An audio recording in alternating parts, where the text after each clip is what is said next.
So the question is, which is better, heat or ice? Traditionally, we would say that on a chronic injury, an old injury, a long-term injury, heat would be preferred. On an acute injury, ice may be preferred. Clinically, I would say it probably doesn't matter.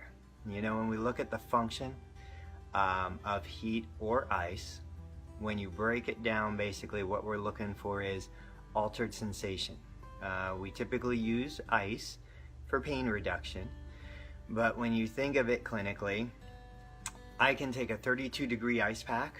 My cells, the cells in my body, my skin, my muscle tissue, are more resilient to cold than they are to heat. So I can put a 32-degree ice pack on a 98-degree body part, bring that temperature down, kind of give it a bigger dose, and my skin is fine. I have very little risk of skin injury, tissue, frostbite. What ice does is it numbs at least the superficial layers of tissue, so my brain processes that numbness, that coldness. It distracts me maybe from the other signals I'm getting that's being interpreted as danger and pain. Superficially, I'll get some vasoconstriction, which is why when you first kind of cool tissue, it turns a little bit white. When you take that coolness away, it turns red. That's a vasodilation effect, that redness. And so the idea is superficially, maybe I restrict blood flow and then I increase blood flow.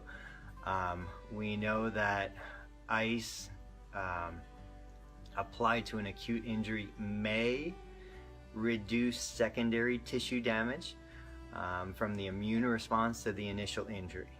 We haven't really established clear guidelines on whether it can really affect deep tissue injuries or not, but at least for superficial injuries, initially it may reduce secondary damage. When I look at heat, heat is purely superficial, skin surface. I can't heat the tissue enough without the risk of burning the skin.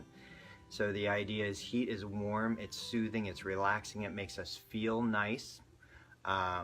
Typically though, what I say is if I have an injury, if I have pain, if I have inflammation, which is redness, temperature increase, swelling, it's already hot. So to add more heat to it doesn't necessarily help the situation.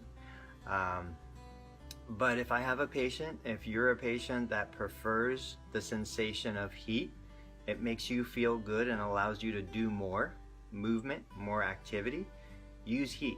Take a warm shower, use a heating pad, use whatever form of heat you want, as long as you're paying attention and careful not to burn the skin.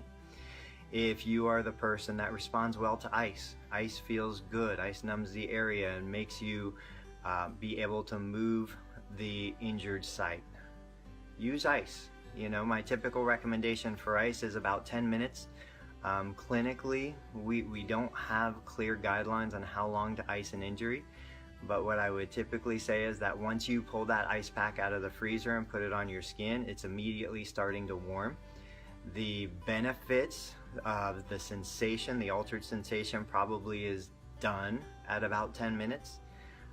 So what I would do is if I'm using ice, I would ice the injury for about 10 minutes, take the ice off, start some passive range of motion, start some active assisted range of motion, just to facilitate that fluid exchange. But the true answer is we don't have an answer. You use what facilitates function. You know, if you bump your elbow, first thing you do is you rub it, because that rubbing feels good. It's not healing or speeding up recovery. It's just distracting those receptors in the skin to give your brain something else to feel. And I would make the argument that heat or ice function in the same manner. So if you feel better with heat and it allows you to move more, use heat. If you feel better with ice and it allows you to move more, use ice. If you have any questions or comments, please leave them below.